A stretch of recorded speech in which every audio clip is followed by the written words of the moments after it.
Hello everyone. આજે હું તમને કશું ઇન્ટરેસ્ટિંગ વસ્તુ શેર કરવા માગું છું કે લોકો જે ડિજિટલ ઓનલાઈન બિઝનેસ વિશે વિચારે છે.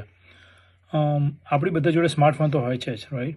હવે જે લોકો એવું કહે છે ને કે ડિજિટલ ઓનલાઈન બિઝનેસ રિસ્કી છે, એ જ લોકો ઓનલાઈનથી પિઝા ઓર્ડર કરે છે અને ડિલિવરીનો ચાર્જ પણ સાથે આપી દે છે.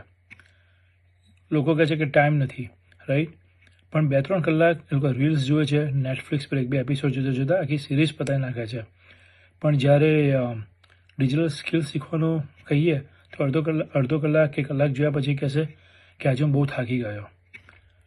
પછી આપણે ફોનમાં જે સ્ટોરેજ હોય છે 128 GB 256 GBનો, એમાં સ્ટોરેજ ફૂલ થઈ જાય છે, પણ ફ્યુચર પ્લાનિંગ માટેની કોઈ જગ્યા અંદર હોતી જ નથી. લોકો કહે છે કે ઓનલાઈનથી અર્ન કરવું બહુ મુશ્કેલ છે, પણ એ જ ઓનલાઈનથી શોપિંગ ફટાફટ થાય છે. લાઈક એમેઝોન, નેટફ્લિક્સ, હુલુના સબસ્ક્રિપ્શન લેવાઈ જાય છે, ગેમ પરચેસ થઈ જાય છે, ગેમ ઓનલાઈન રમાય છે, પે કરીને શોપિંગ થાય છે.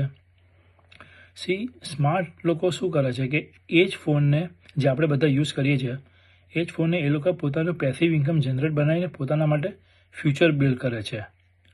હું એવું નથી કહેતો કે બધા ઓનલાઈન બિઝનેસ સેફ હોય છે, પણ હું એવું પણ નથી કહેતો કે બધા સ્કેમ હોય છે.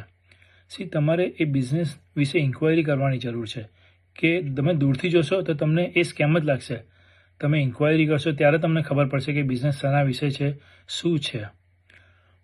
તમે એન્ટરટેનમેન્ટ કરો, તમે રીલ્સ જુઓ, પણ જો અગર તમે 5-6 કલાક એની પાછળ સ્પેન્ડ કરતા હો તો ખાલી એમાંથી અડધો કલાક તમે તમારા ફ્યુચર માટે પણ આપી શકો છો.